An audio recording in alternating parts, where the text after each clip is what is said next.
Hey y'all, it's been a while. We jumped off February 14th of 2023, so I got a lot for you, but a little bit of time, so please follow me, okay, 90s? First of all, thank you for the support and the love and the birthday love. Thank you for sharing the love and the patience and the genuine hearts that we have seen with other survivors. Thank you so much for that. They need that. It's not just about us, like we say all the time. If you're new to my story, thank you for being here. Thank you for trying because it's a lot of information. So I'm asking you, if you're new to this part of the footage, to please just go back, because it'll help you progress to right here, but it's a lot to digest. So, and if you're like, look, her story is too wild and I don't believe her, I don't give a damn, okay? I am at the point where I'm done arguing. I've tried that. 90s are done holding people's hands. We've tried that. If you want to ask a question and you sincerely want to learn, somebody will, with a heart that is genuine, will help you. They really will. But approach them the right way. Because they're tired just as much as everybody else is. Okay? So please, just do me a favor. Try to go back a little bit. If you can't and you don't want to deal with my story, cool. It's not up for debate. So just go ahead and do your own research, because this topic is not a TV show. It's not a reality. It's reality show. It's not a political thing. It's not a religious thing. We're not doing none of that. This is crimes against humanity, and I'm a survivor of it. And I'm trying to speak out at the same time. I'm trying to continue to live my life, and everything has been changed. Okay? We have shifted courses a lot. So this pre-recorded video, 90s, stay with me. If you get the depth of what we're about to talk about, and you understand what I'm saying to you, then follow me, okay? Just follow me. But if not, then go back. That's all I got. I got to move through this. I got a few notes. We took a minute after New Mexico, talked to a few angels. We brought them to the hole that we found, okay? And we tried to do it again with the sound, because the sound was wonky, right? We called a few angels, about 50 of them, and about 35 of them showed up. And thank you so much if we called you. We did what we needed to do to try to do this again, right? We called it A to Z. It's footage you're about to watch next, but I got a quick disclaimer for you, okay? A to Z took some wild turns to get there, all right? People don't talk about how hard spiritual warfare is. We have the topic of spiritual warfare, but nobody really talks about how hard it is. Okay, so I'm telling you, there was so much spiritual warfare that, like, people's faces when we got there. Seriously. So 48 hours before we got to the venue, we had to change the venue.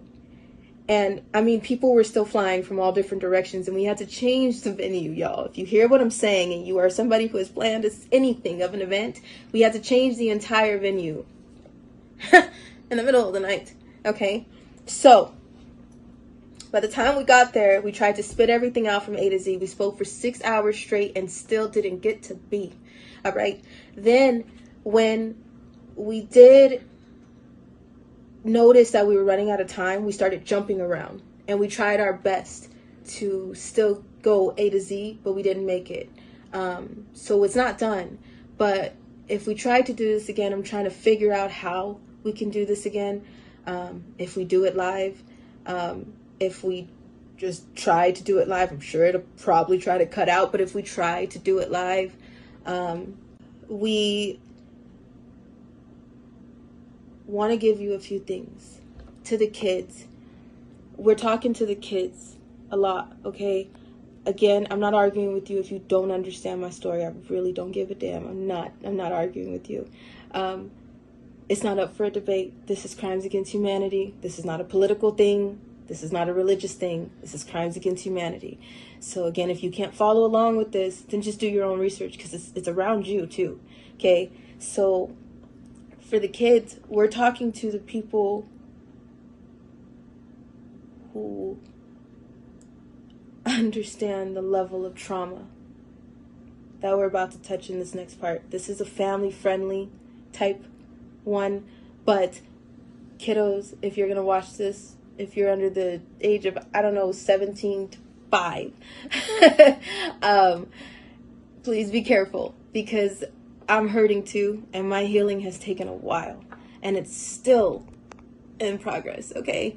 So not all of my videos are family friendly, but this one is. So please be careful. Some of the things I have shared are graphic. This one, we try to bring the kids in to talk to.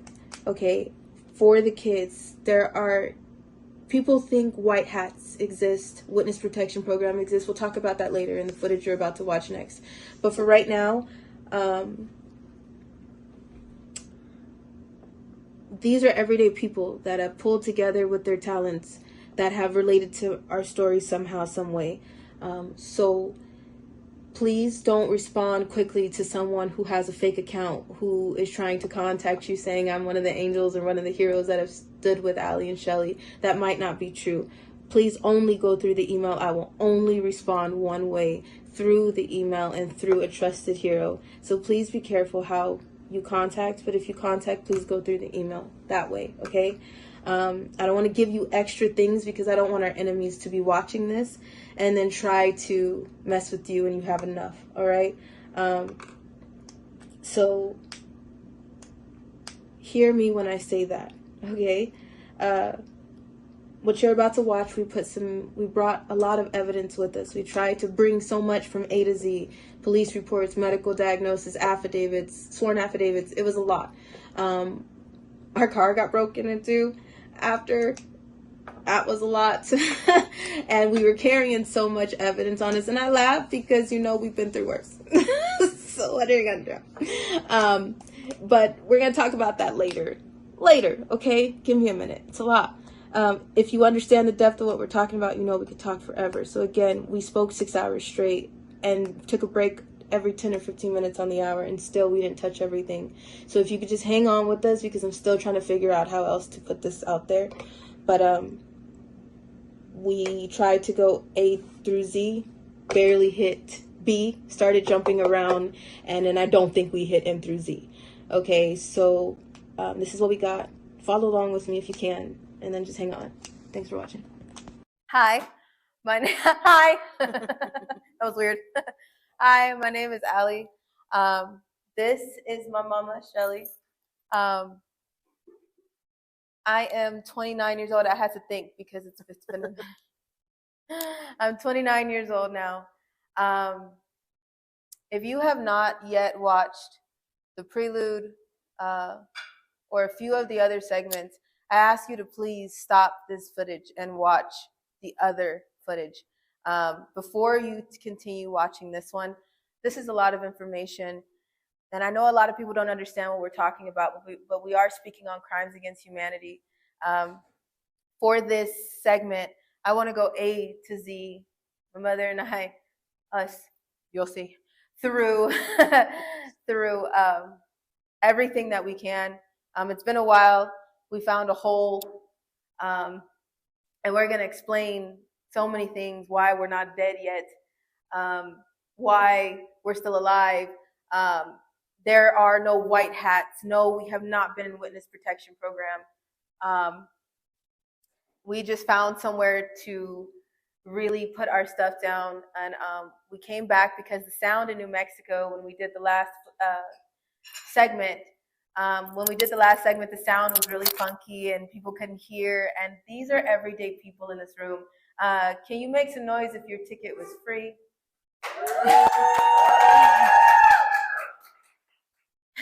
There was no money that changed hands. We made some chicken in a crock pot. We grabbed angels from all over the place that we called and messaged and said, hey, can we try this again? We had some conversations, and I think everybody that we call 90s Nation News, no, they are not white hats. No, we are not working with Trump, according and contrary to TikTok comments. No, the security guard that walked into the room with me, he is in the back of the room. No, that is not Trump in a mask, just to answer those questions on TikTok. No, that's not true. we're just trying to tell you our life and our story. And like I said, if you have not watched the rest of this, please turn this off now and go back and try to catch up a little bit in a way that it can help your brain not stay on overload, because already this is just enough information to take in. Do you have anything for that?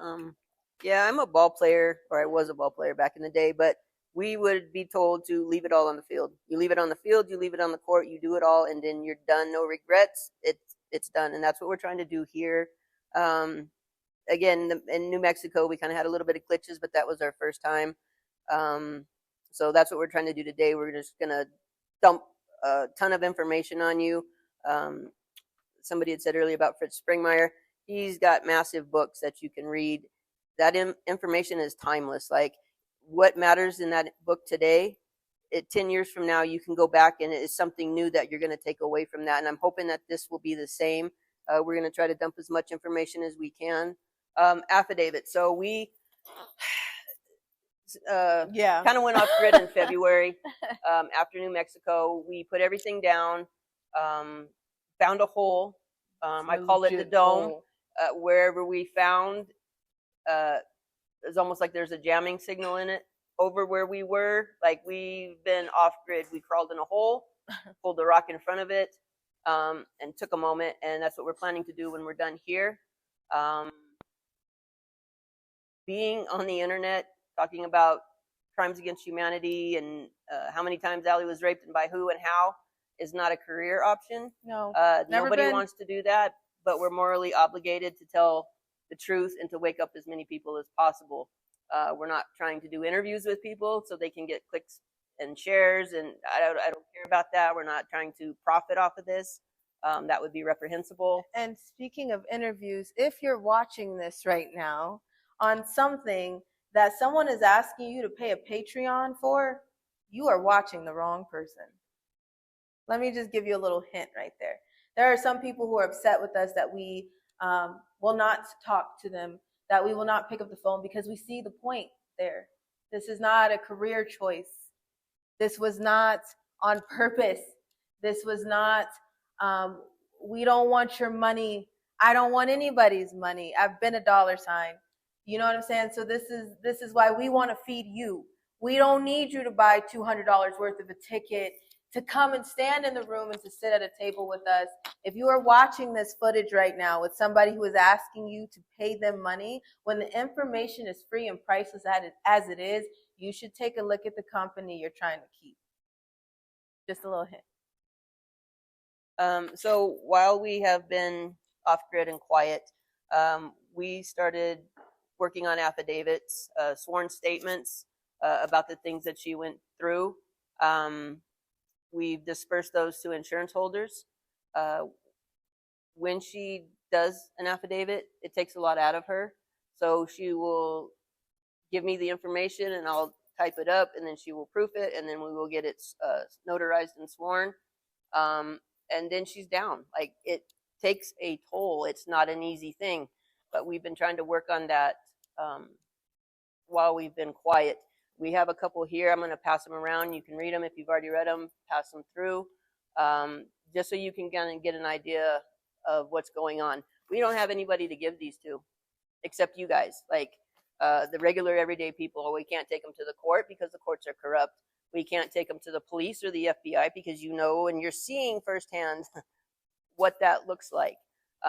There's nobody to give it to. That's why we've always appealed to the everyday American people, because they get it. They're genuinely have a good heart. Most people want to help. Most people are kind and loving. That's not where your agencies, CPS, FBI, there's a lot of corruption there and they can't be trusted. So again, the reason why we're deciding to put this in your hands, we thank you for the trust that has been earned in order to put it in your hands. People come at us in so many different type of ways, and they, especially victims, they demand the evidence. But again, we're still waiting on the Epstein flight logs. We're still waiting on what's going on in the court systems right now that you can see. We're still waiting on them to admit on what they're spraying our food with, and how we have stickers now that we have our food grown and sprayed in labs. all the lies and all the twists and turns of what the justice system is supposed to be, do you honestly think there's anybody to give it to? After everything that you have learned the last few years, after everything you've seen in the last 8 months, just in general, day to day. Well, and even if we could find one person that was honest, like y'all, and we could give that to them, they have to pass that to somebody else, and at some point up that food chain, it's going to hit corruption. So then your address is going to be exposed. You're going to get gang stalked. So there's just a break in the continuity of integrity.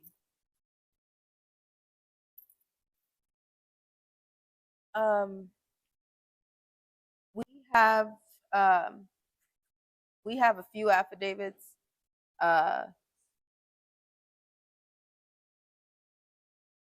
We have a few affidavits on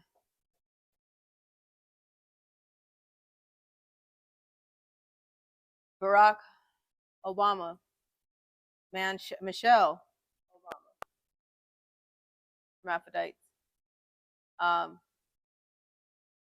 Joseph Biden, Oprah, Lassane Outlaw, and many, many more. Again, what can we do? We've given information over and we've handed it over to someone and we've said, hey, we can only hand you so much because there's so much of it. No one's done anything with the information that they already have. No one's attempted to do anything with the information that they have. We have the evidence, we have a lot. But as this time, the last 3 years have gone on, we had an attorney that we had our eyes on that we thought, hey, we'll hand that to him. I told insurance holders that we have, God forbid we walked out of this room and something happened to us today and we were no longer alive. There's no reason to hold on to, there's no reason, if something happened to us today, there's no reason to hold on to information, AKA dead man switch. Has anybody ever heard of that? A dead man switch, which means that if a dead man is found, then the switch is flipped on and all of this information is handed to the world. That is what we basically have with insurance holders all around the world and now you. We've given the information over to say that if God forbid something happened to us today, hand it out like candy because there's nothing else to do with it. I'm so sorry. We have so many alarms still. We still have to make sure that we're good in the building, even though that we're still here with security. We just have to make sure that still nothing is going on. We've handed this information out, and people are asking like, why go back? Why? I have never been left alone. Things happened since I was 3 months old, and we are still dealing with all of that shit today. It never stopped. It just unfolds different. When I left the home that I was in with the failed assignment, I'm gonna call them a failed assignment. Because if you're watching this today, you don't even deserve to be called a mother. And the thing is there's a big difference between a mother and a handler. Let's get that shit straight. We're gonna talk about that in a minute. I'm gonna compare a mother and a handler to you. I'm gonna let you know how that goes.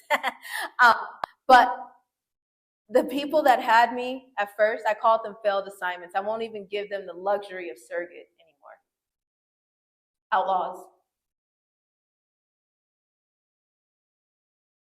I was about to, but I won't. I'm not going to do it. I'm not what they made me. I'm not here to be vindictive.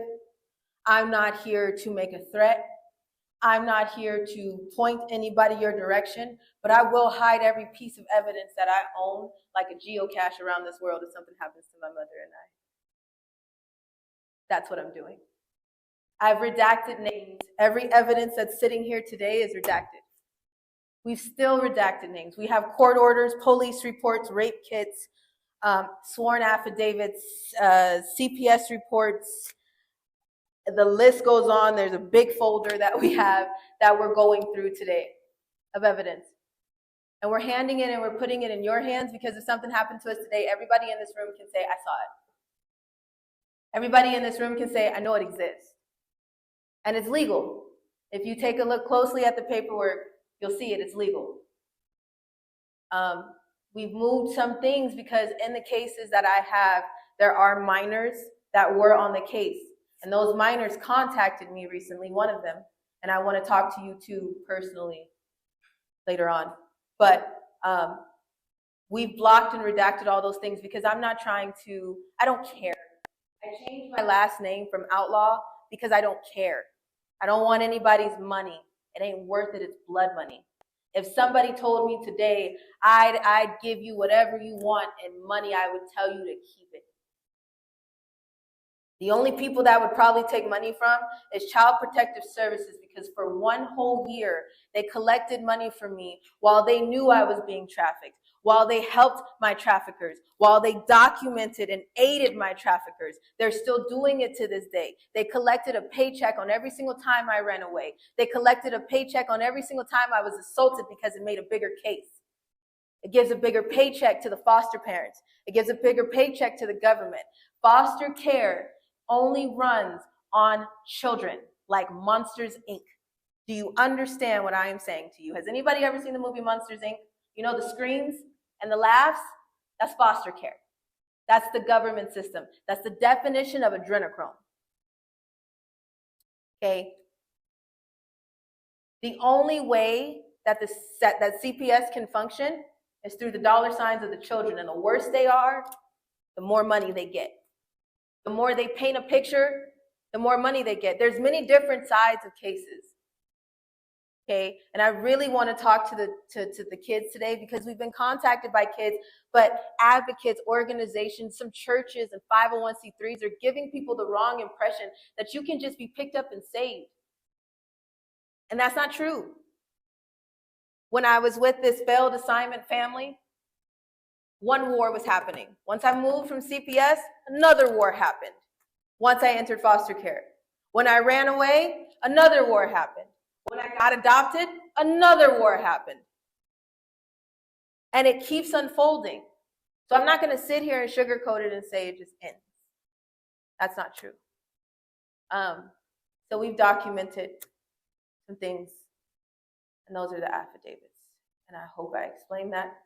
We'll dig into those more when we get to those letters. So I just want to say that those affidavits are going around the room.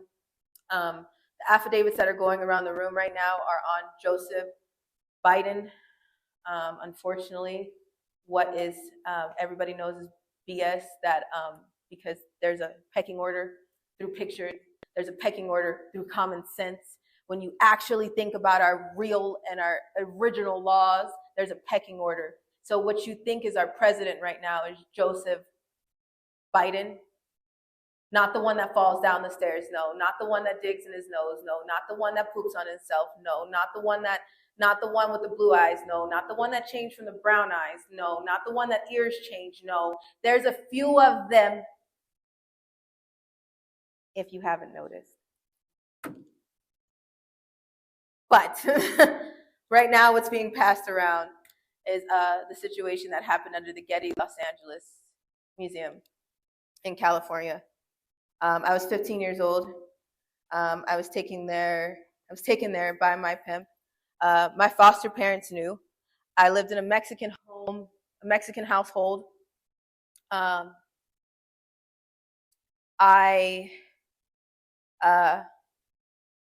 told my social worker. Her names are redacted. I would spit her name out. I don't know if we're redacting things, but I would say her name. But I know she did quit Child Protective Services. It's in the paperwork. If you were when we pass that around, you'll take a look at it, and it's redacted in the paperwork. But I did let her know. I told her what was going on. I said, hey, my pimp is taking me to these. My boyfriend at the time is taking me to these elite parties. She documented him as a 27-year-old boyfriend, and she left it alone. She told me, hey, break up with him. Hey, don't keep telling on him. Hey, that's just how relationships work. While they collected a paycheck, more and more and more and more. My pimp walked into the door of my Mexican household. And the reason why I say this is because they didn't speak any English to me. I never communicated really with them. We called them madre and padre. And you hear the accent a little bit sometimes, it's because I know some things. Okay? But I grew up in this home for a second, and nobody really ever talked to me. I grew up in a foster home that, as well, with another African-American girl and 2 Mexican brothers and 1 white sister that went in and out. At first, it started with my foster brothers, and then my pimp started, and then I was going out of my window until one day I told my social worker, and oddly, my social worker called the police. Or no, excuse me. My social worker came over when my mom called the police, and she asked my foster sister what was going on. My foster sister told her the truth. I got scared and I got territorial, so I tore shit up. I was horrible. I was evil for a minute. I really was. So there's some people that are watching this right now, like, I hate you. I know. There's such a long line. There's such a long line. But I hated me too. I still hate me sometimes for the things that I did. So if you're watching this video, I'm so sorry. I tore her shit up when she told that social worker the truth. She said, yeah, he's in her room at night. Yeah, our foster brothers are in her bed at night. Yeah, she's going out of her window. Yeah. And when the social worker got there, I got really scared because I'm like, oh, shit, this is going to go really bad. He's going to kick my ass. Okay. And I took her shit and I tore it up. I put it in the bathtub, soaked it with water, threw it in the front yard. I was pissed. I was pissed. And I said she lied because I was scared of what would happen next. Then things got worse after my pimp walked through my front door, paid my foster parents $5,000. $5,000, not even that much money. $5,000 don't get you that far. They gave them $5,000 and they let me go through the front door with it unlocked. My social worker knows it's in the documents. The supervisor knew of Riverside County Child Protective Services. It's in the documents. The ombudsman knew of Riverside County Child Protective Services. It's in the documents, and still nothing. That's how it goes. These situations from 3 months old, and the most worst year of my life was 15, has carried on to right now, and I'll be 30 in a little bit. I can't believe I'm saying that. I wasn't supposed to make it past 16. So these affidavits, we can't go each and every one. It's a lot. We don't know. We'll probably release some small excerpts at the end. We'll probably release them as we go. Maybe we won't. Maybe they'll stay in insurance. I don't know. There's no one to give it to. We did interviews with a few people, and there's an interview that keeps circulating. And nobody knows what happened behind that interview. Nobody knows that it touched hands that it shouldn't have. Nobody knows that people were entitled to the information, and we sense that. You start to feel like somebody's interrogating you, right? Give it to me. What happened? When exactly? What happened in the first 5 minutes? Why can't you remember?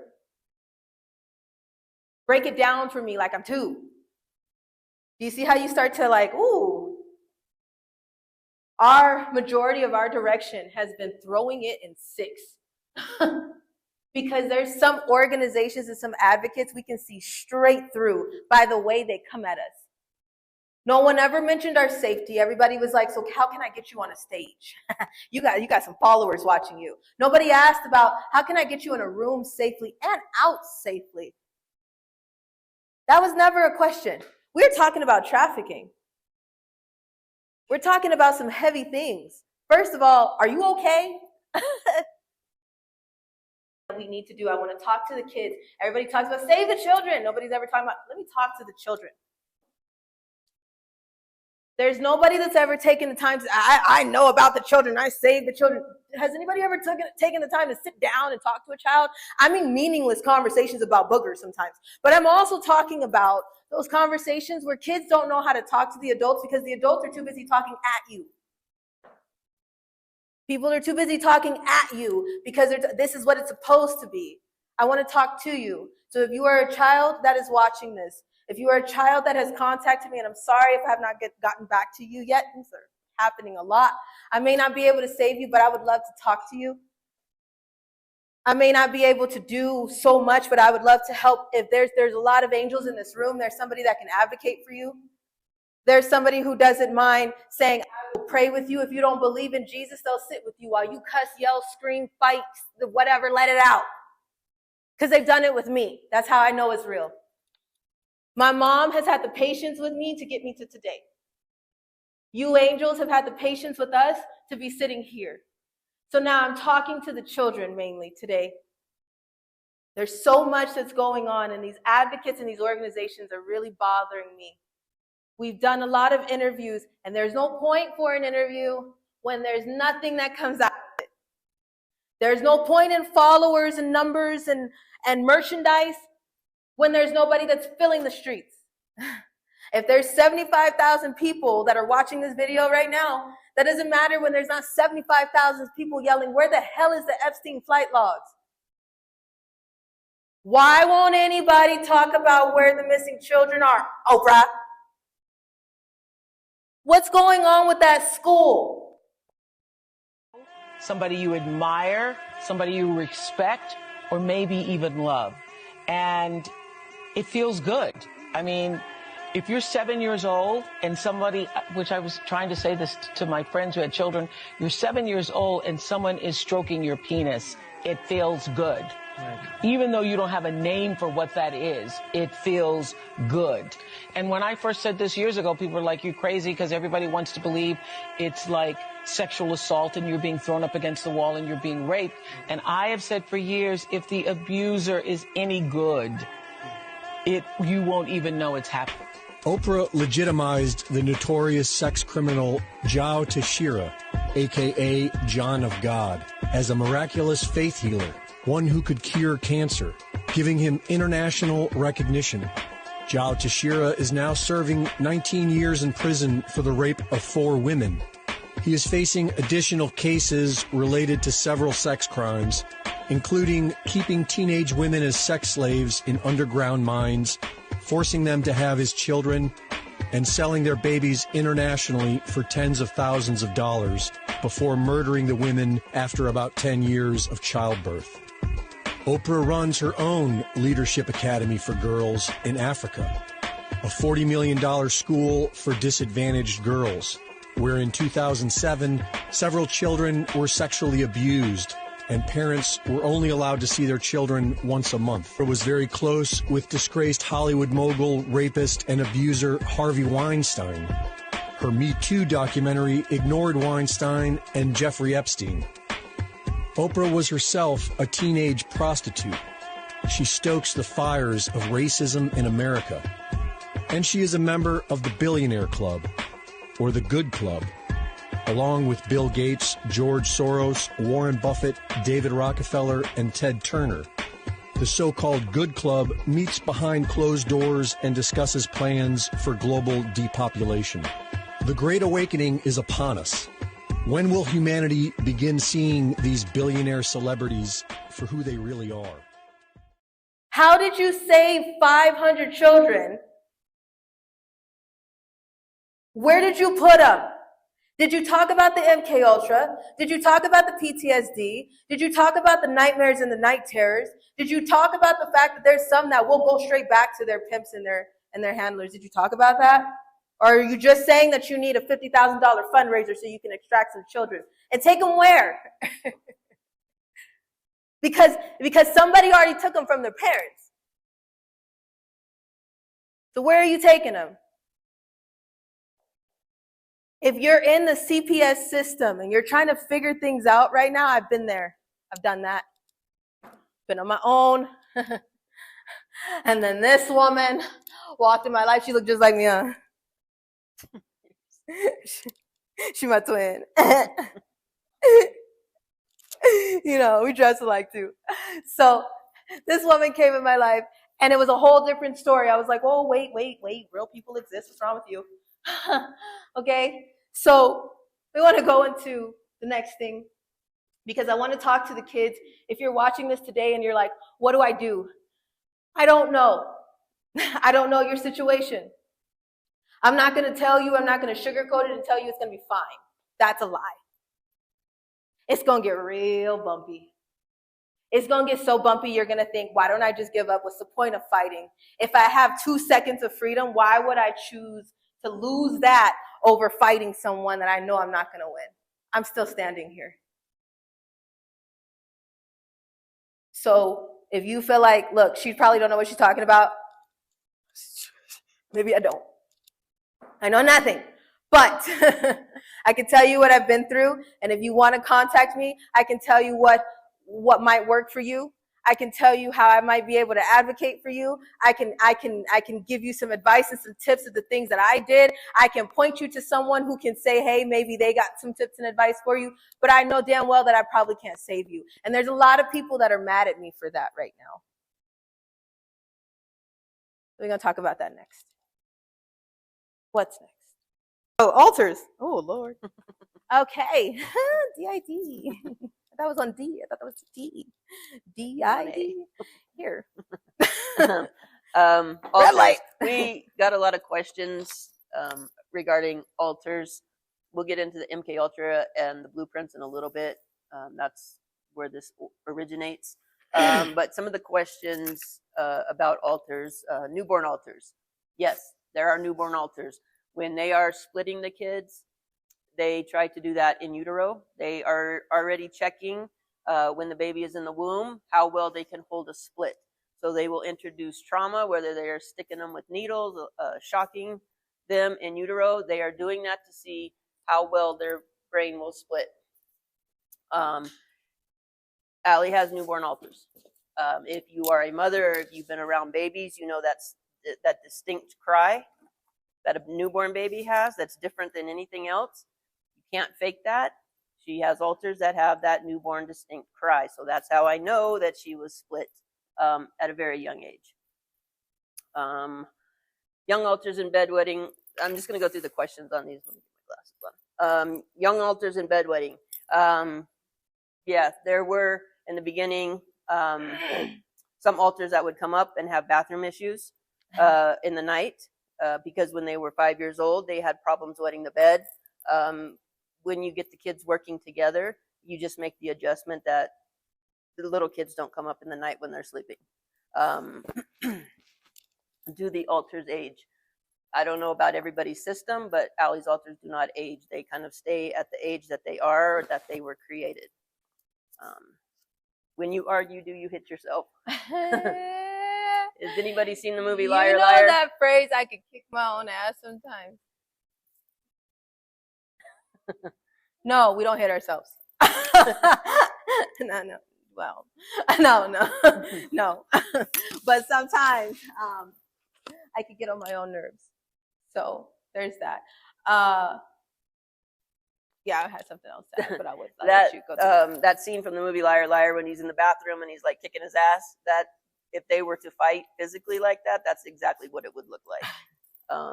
And I'm sure that's probably where that comes from. Okay, so who has seen what you thought was a crackhead on the corner of 7-Eleven fighting with a tree?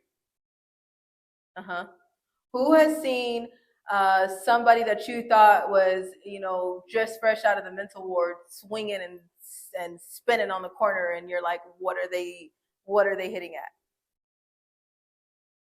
Who heard about that shooter recently in, was it Massachusetts? I don't remember what state it was. Colorado. Was it a school? The amusement park. Tell the story. He was at. They found his dead body in the amusement park, and he had a lot of ammunition and weapons, and had scrawled that he was not a killer. What you are seeing is MK Ultra slave that was likely activated and triggered to go on a shooting rampage. But then another altar came up and didn't want any part of that and killed themselves instead. That's what that looks like. Most of your mass shootings, the Las Vegas shooting, if you look at the patterns, it's almost cookie cutter. If you follow what happens and everything, or your school shootings back in the day, Columbine, there was a whole succession of school shootings. A lot of times the shooter will be like, I don't know what happened. I don't have any memory. That's because it's MK Ultra and DID. Somebody is triggering them and activating them to do that. How do alters come up? Everybody's system is different.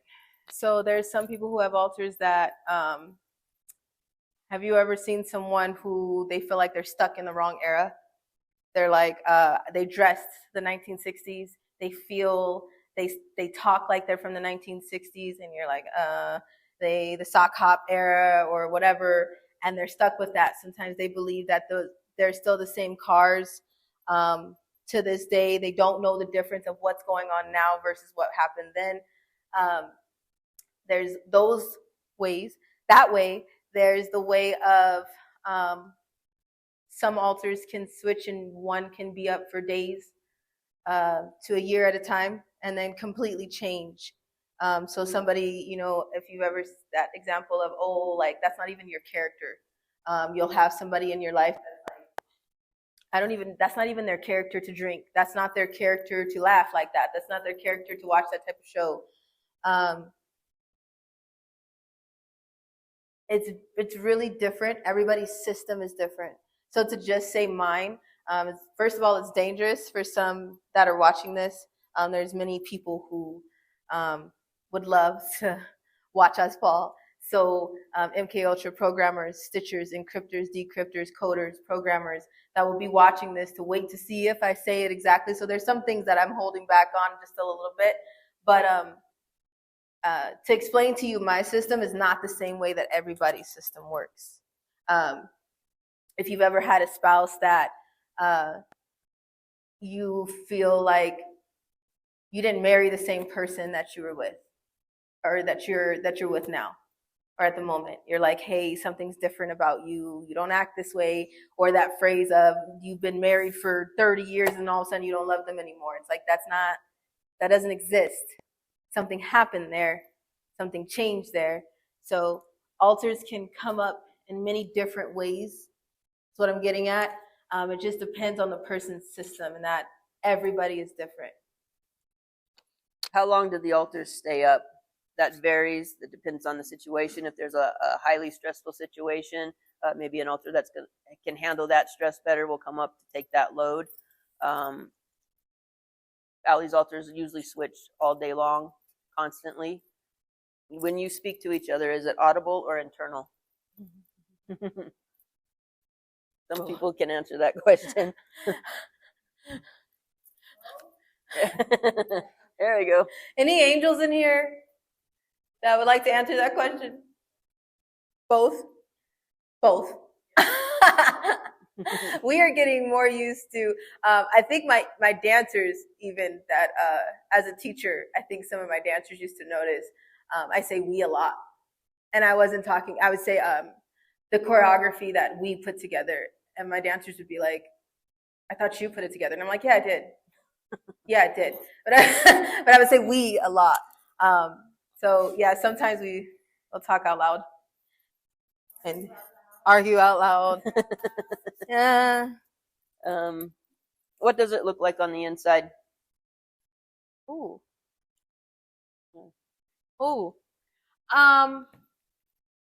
Again, everybody's programming is different. I'm just gonna say this: castle-like structure. Write that down. Castle-like structure. Diamond programming. Write that down.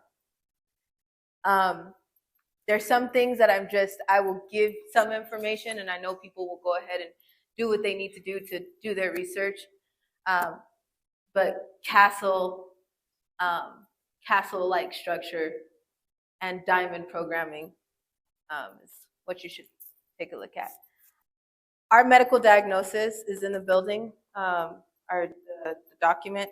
We have a medical diagnosis of dissociative identity disorder since we looked, and we have this right here. It was the diagnosis for a medical diagnosis of dissociative identity disorder was February 1st of 2012. I'm going to hand this around the room. There's some stuff that's redacted. And what do you want to, about this one?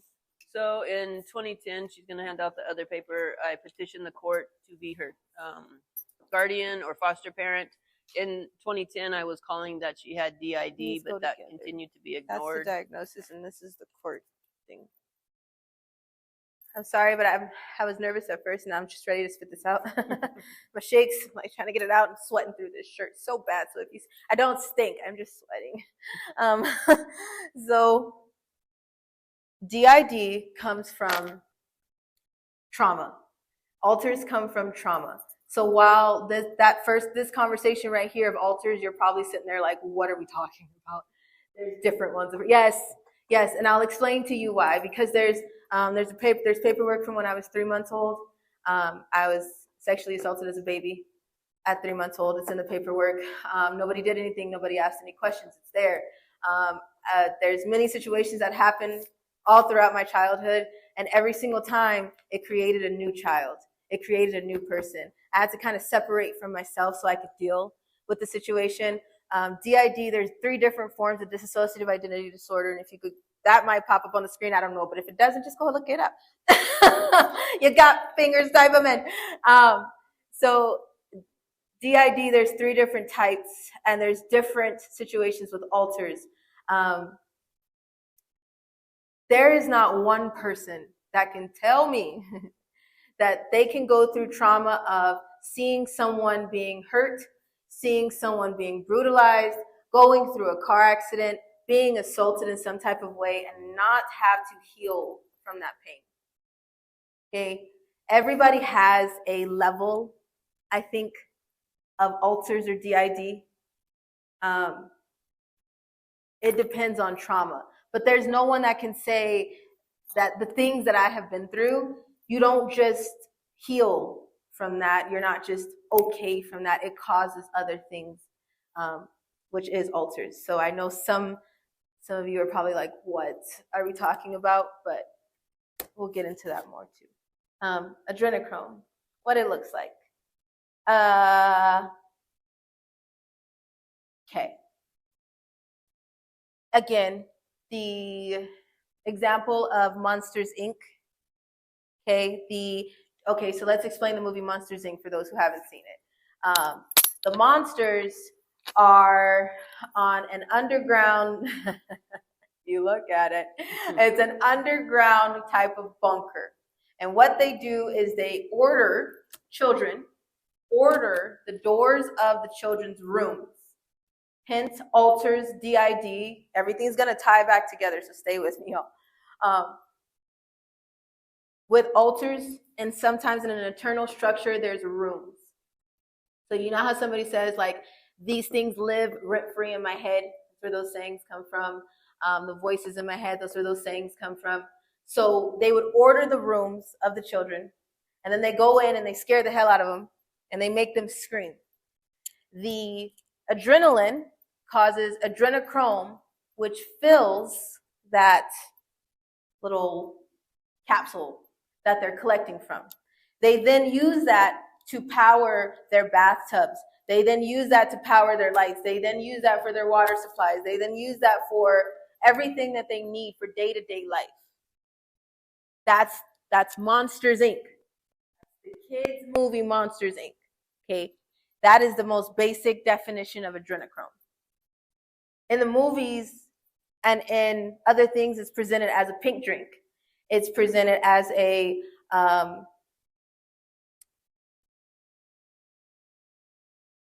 form of lotion for some people. Well, it's this way in which one forces through microneedling. It's like a little roller with these, some of you, I think many of you know it, and it pushes through the skin and ruptures the collagen and then boosts it. You look like a burn victim for a day, but then it pushes the What are you pushing into the skin, Sandra? Sarah? Carrie? What are you pushing into the skin? Well, you push in whatever the facialist would like to insert into your pores. But what is it? It is an extraction from a piece of skin that came from a young person far, far away, and they somehow figured out how to extract. It's foreskin from a Korean baby. That's what it is. Okay. Who comes up with this? I don't think, it's not like I'm lying there with little pieces all over my face. It's like, who thinks of collecting it and having it for, we'll do something with this someday. And why didn't we come up with that? Right. In the movie Tangled, it's presented as it's in her hair. When she brushes her hair, the fountain of youth comes back to her mother. But this mother stole her from her parents and is draining the youth from her hair. Okay? So these things are presented this way. Adrenochrome looks many different type of way, but adrenochrome is taken from the adrenaline of somebody freaking out. So being scared, being in a car accident, being sexually assaulted, being beaten, being verbally assaulted, being scared to the point of you zone out. If you know what that feels like. So adrenochrome is, I hope that explains that. There's assumptions. There's a lot of assumptions. If you are adopted, then things are fine. No. Once I got adopted, things were not fine. Things actually took a turn once again for a different war. If your house is clean, then it's fine. It can't happen to me because not my kids. It can't happen to me because we live in the suburbs. It can't happen to me because I don't involve myself. I don't watch that stuff on TV. I don't engage in the news. All those assumptions are what they are, assumptions. We wanted to clear up those assumptions. Another assumption is that there's white hats.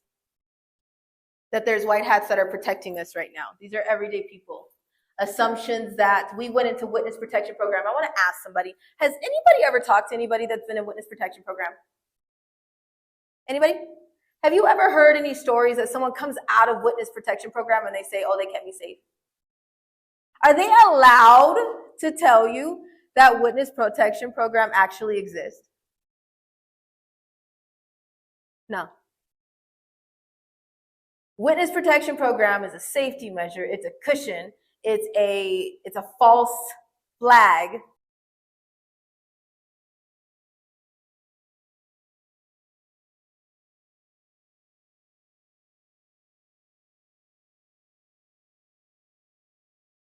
Made to make you believe that when somebody disappears from telling too much truth, that they went and everything is fine. And it makes everybody feel better. It causes the mass hysteria. It's like what the news does.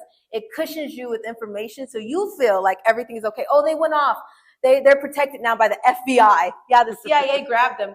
And they're now living happily ever after on a farm, and they named them something else. You know, and they gave them undercover cars and undercover IDs, and now they're living just fine. They'll live happily ever after. They'll get new lives, new IDs, start completely over with the FBI. Yeah, are the FBI protecting anybody that you know of right now, including the President of the United States, the real one? I don't believe in either of them. None of them. I'm waiting on somebody to do something. So as far as I'm concerned, I'm still waiting. So are you. But have you ever heard from somebody from Witness Protection Program? Seriously. Do you really think that white hats exist? After everything that you've seen on the news, within the court systems and things that's going on right now, do you really think that there's a witness protection program? No. So the assumptions that we are with white hats behind these cameras, you can stop that here. If someone tells you that they went into witness protection program, they're lying because they're not even allowed to tell you that they went into witness protection program. Assumptions. Allie Carter, girl, let me get up. Let me talk to you. Can I get a close up? Allie Carter. Allie Carter, who wrote the book. Her book. It's a pen name. Huh? It's a pen name. It's a pen name? Yeah. Okay. She wrote a book. Her name is Allie Carter. I'm so sorry. People keep confusing me with you. She's white, I'm black. Okay, she wrote a book, I didn't. Everybody is tearing this woman apart. I'm sorry for the threats you have gotten. And she probably wasn't even trafficked. I'm sorry. I'm really, really sorry. Allie Carter, can we give it up for Allie Carter, the author? She's been through hell lately on Twitter. I'm sorry. I'm really sorry. Seriously, I'm so sorry. No, that's a mix-up. I did not write a book. Another assumption. Thank you. Agencies. I want to talk about agencies and 501c3s, fundraising and the merch and the movies that are made. And I want to ask you guys a question. Have you seen any parent speak out or offer like a public thank you from these organizations or from these advocates? Have you ever seen that? Even once? No. If you go right now and look in your area and you Google how many children are missing in my local area right now, how many Amber Alerts do you usually get? None? Not enough? Not enough. Compared to if you were to look right now to see how many children are missing, Amber Alerts are sometimes like a text message update. If you take a look at who Amber Alert is owned by, that'll answer your question. But we see that there's no, what's the word I'm looking for? Oversight. And there's no confirmation. You know, you hear all these like, oh, 500 children were saved. Were they, I know we're not giving out confidential information, but 500 children were saved from where? Foster care? Runaways? Amber Alert? Did I get an Amber Alert for this child? It makes you think. It makes me think a lot, especially with the agencies. So we had a few agencies that, yes, we've tried to contact, and yes, we went through. We didn't get any help, but we've reached out. We've tried the hotline numbers. We've tried calling the police. We've tried investigators. We've tried court. We've tried all of it. We didn't get answers. Then we started to see and read in between the lines that some people are not seeing just yet. I see with these organizations and some of these advocates that there's a lot of merch involved. What you see today has been made on a Cricut. What you see today has been pulled together by people who have everyday lives and who have said, "Hey, I'll try to throw some things in there, just to give people some presents and some love for coming out." And I've jumped into that too. So I don't want anybody to look around the room and be like, "Isn't your name on this lanyard?" We're not selling you these. Everybody has one of these for free. You have two now. We've gotten bracelets and we've given these out for free. They're not $8.99 a bracelet plus a Patreon. No. The truth is free. So what I don't understand with these organizations and these 501c3s and these advocates, where they come in with all these fundraisers and all these, if you give me $5.99, I'll tell you extra what you should look out for. If you give me the money, I'll go fix it. If you give me the money, then we'll go save the children. And do what? Because does anybody ever talk about aftercare? Do you ever hear anybody talk about aftercare? People want to say handlers versus a mother. I have been told, and the internet has tried to go on about this woman, and I just want to do this right now before we get into blueprints. This is my mother. Some people want to call her a handler. And I don't think people really know what that word means. What a handler does is they amp that thing up. So that PTSD, that trauma, those night terrors, they amp that up. That constant fighting and bitching and wanting to rage at someone, they don't do anything but that, but they pull out their phone and say, "Let me put you in a mental hospital for a 72-hour hold because I can't deal with that." That's what a handler does. That's a handler. Why? They handle the situation because there's nothing else they can do about that. That's a handler. Let me tell you what my mother did. Okay? A mother is someone who, when I was having night terrors and constant flashbacks, I've woken up and I've been on the floor screaming and sweating and crying and ready to rage, and my mom got on that floor with me. I've been ready to slit my own wrist, and at a point where I was in too many mental hospitals to name, and I just wanted the pain to stop. So she said, instead of you cutting you, you're going to cut me. My mother is the one who said, I'm going to sit up with you while you cry. I'm going to sit up with you while you bitch. I'm going to sit up with you while you scream and yell and you get that anger out because you have to. She didn't pick up the phone and say, I'm going to have somebody else do it. She didn't pick up the phone and say, I don't know what to do with this kid, so somebody else do it. There's a difference between a handler and a mother. MK Ultra doesn't just go away. Trauma doesn't just go away. Healing doesn't just happen. You can't watch somebody be brutalized. You can't go through things like that and just be done. You can't give medication for DID either. There's no medication to turn off flashbacks. There's no medication to turn off escapes. You can band-aid it with alcohol and drugs and whatnot. You can do that. Doesn't last for long because then you have issues in your life down the line.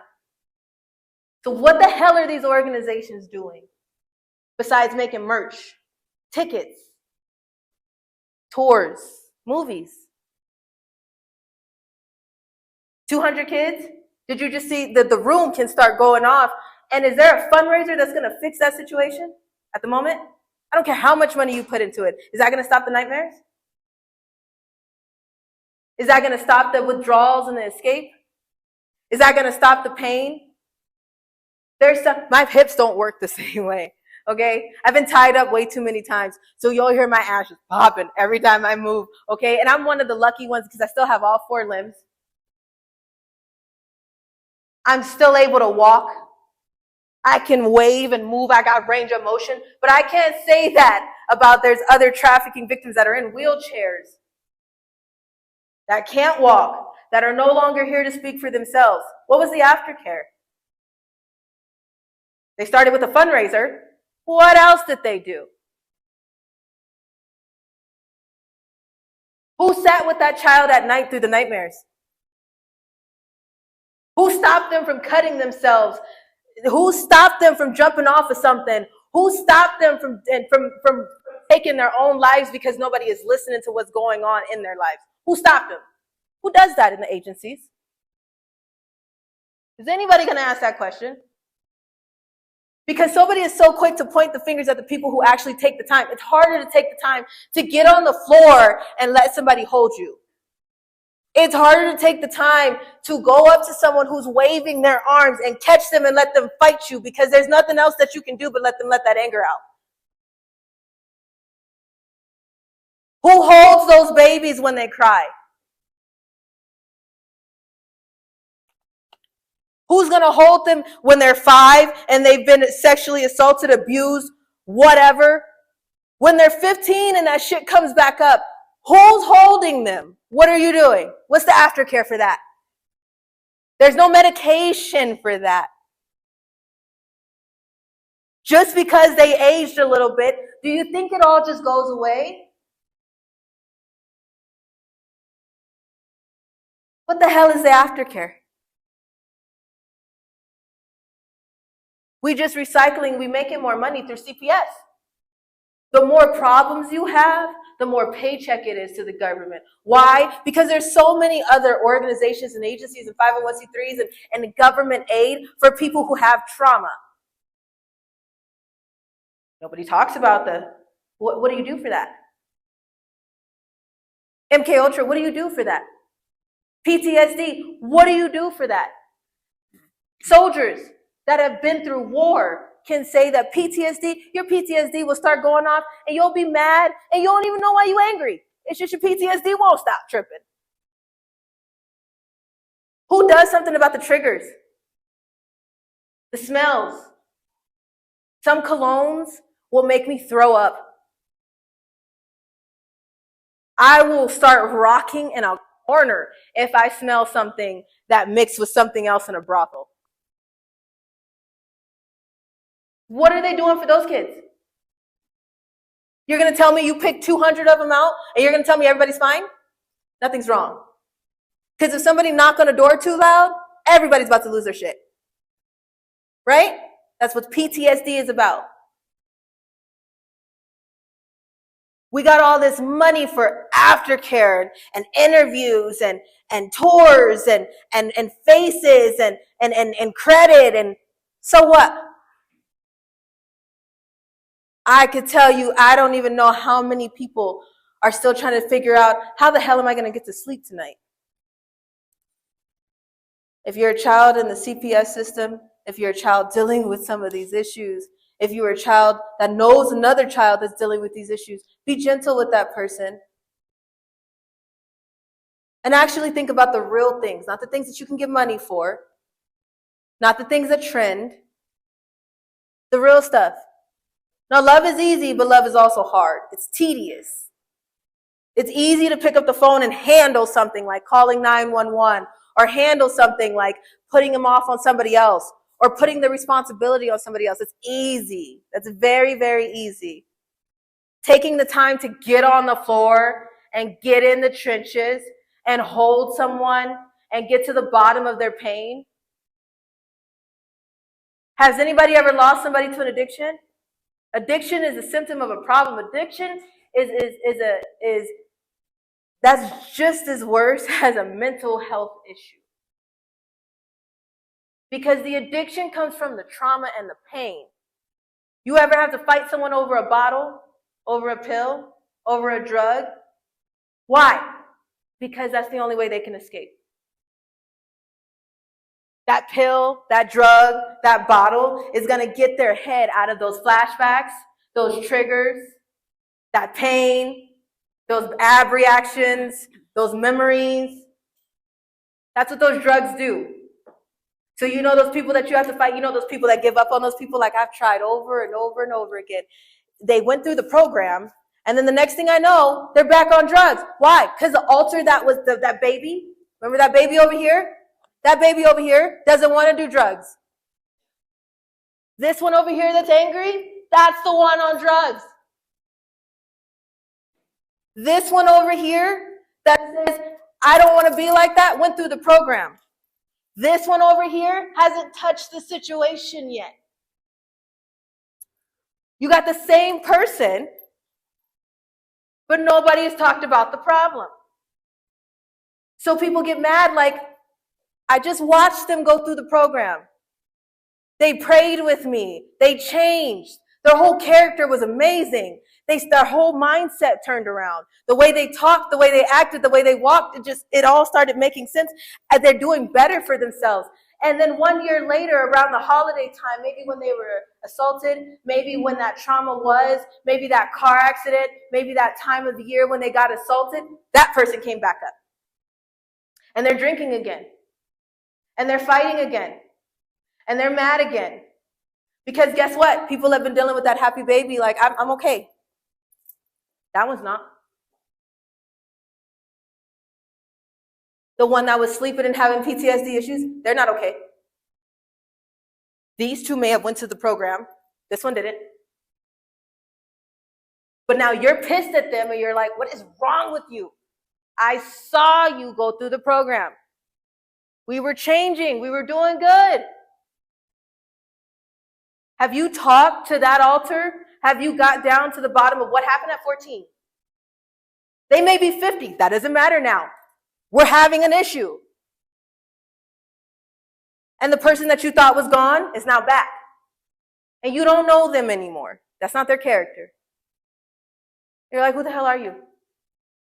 The person that I knew started making common sense. The person that I knew started changing. The person I knew they had their head on straight. They were fighting for their life. They were in the right state of mind. And then all of a sudden you started drinking again. What happened? DID. Trauma, pain that no one dealt with. But they made a fundraiser. There was a movie about it. Yeah, everybody watched it. You watched the movie, but does that mean a damn thing for this person? No. Now this person is losing family. They don't have any friends. Their life is out of control. Now they out on the streets. You see them on the corner fighting with a tree, and you calling them crazy. And you're like, what the hell? Did anybody ever take the time for the aftercare? So many people may have thrown money like, hey, I'm going to get them a good house. I'm going to get them a place to stay. I'm going to get them some food. Once I help them just a little bit, they'll get on their feet. Yeah. You help them what they needed for that moment. Taking the time to sit with them, taking the time to get down to the root of the problem, taking the time to say, what happened? Where is this pain coming from? No one did that. So it's not gone. But who's at fault for it? So many people are struggling with things that they don't even know about.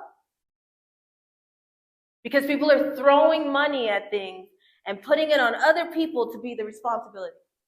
Here, I'll throw money at this organization over here. They'll do it. I'll buy a Valentine card from this one organization. If I spend $3.99 and subscribe to their Patreon, then they'll do it. Oh, I got an Amber Alert today, so everything's fine. I haven't heard from them. They haven't been crying or anything lately. Everything seems to look okay. They look all right today. I had a bath today. Do you think I'm okay?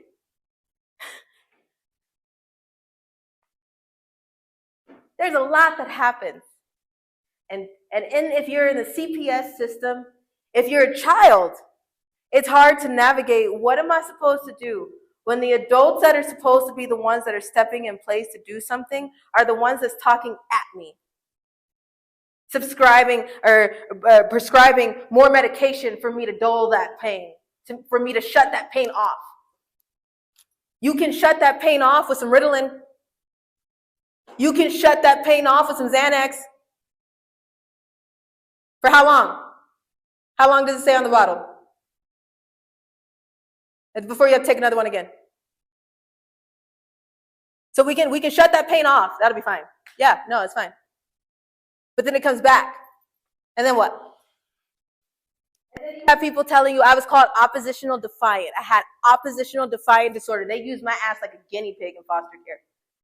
I was on so many medications for a moment. I was a zombie. And then I started like, why am I taking this? The foster care kids, they're guinea pigs. They prescribe the medication for pain. Let me snatch you out of here and put you in a house with people you don't know and tell you that nobody loves you and tell you that's where you're sleeping tonight. And let's see how the hell you feel. Are you going to get depressed? A little bit? A little culture shock? A little environment shock? It's some Ritalin, Xanax,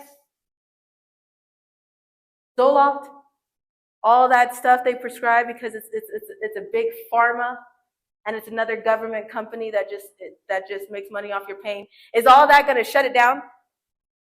How long does it say on the bottle? There's a reason for altars. And the more people leave that altar alone that's been fighting and whatever, it creates another one. The more they leave that altar alone that's slit in their wrist and going back to the mental hospital, it creates another one. The more they leave that one alone that's crying and rocking in a corner, it creates another one. The PTSD and the flashbacks that you go through on your own and you sit in a corner rocking and wondering, what the hell, why can't my skin stop crawling? It makes another 3. Those moments when you're ready to jump off of something because you don't know what to do anymore, it makes another one because you know what now? You have to dull that person down to make you feel like, I don't want to kill myself. That person that's up right now, you got to be like, I don't want to do this. So now you turn to somebody else.